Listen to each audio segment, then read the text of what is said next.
আমার এই ভিডিওটি যারা জুনিয়র হোমিও ডক্টর আছেন আপনাদেরকে শেখানোর লক্ষ্যে। কেসটা কি?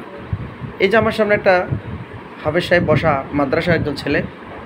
এই ছেলেটি দীর্ঘদিন থেকে কোমর ব্যথা এবং হাঁটু ব্যথা, হাঁটুর নিচের অংশ এগুলোতে ব্যথা, অনেক চিকিৎসা করেছে। তো ওষুধ দিয়েছি। কি ওষুধ দিলাম জাস্ট একটু বলব।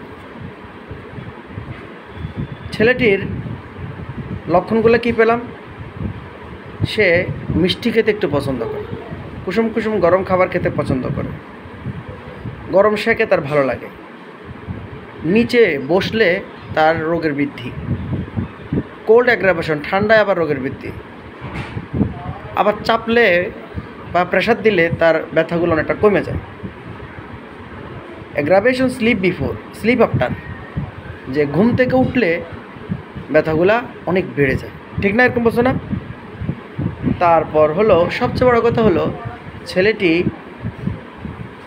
মেধা খুব ভালো, ক্লাসের ফার্স্ট বয়, মেধাটা ভালো, স্মৃতিশক্তি ভালো এবং অন্যায়কে প্রতিবাদ করে।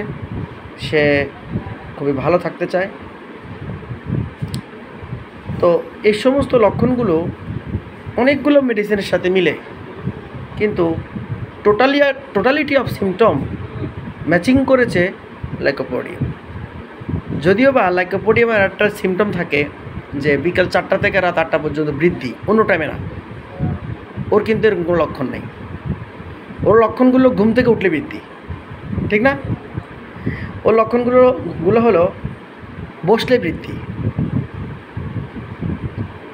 ঠান্ডায় বৃদ্ধি, তবে গরমে প্রেশারে একটু ভালো লাগে, ঠিক আছে? যেহেতু মাদ্রাসার ছাত্র লেখাপড়া করে, স্টুডেন্ট লাইফ, সেটাও আমাদের লাইকোপোডিয়াম কভার করে। সো আমি লাইকোপোডিয়াম প্রেসক্রিপশন করলাম। 1 মাস পরে আমার এই পেশেন্ট আশরাফুল ইসলাম কী অবস্থায় আছে সেটা আপনাদেরকে আমি আমার ভিডিওর মাধ্যমে ইউটিউব চ্যানেলে দেখাবো। সবাইকে ধন্যবাদ জানাই। আসসালামু আলাইকুম।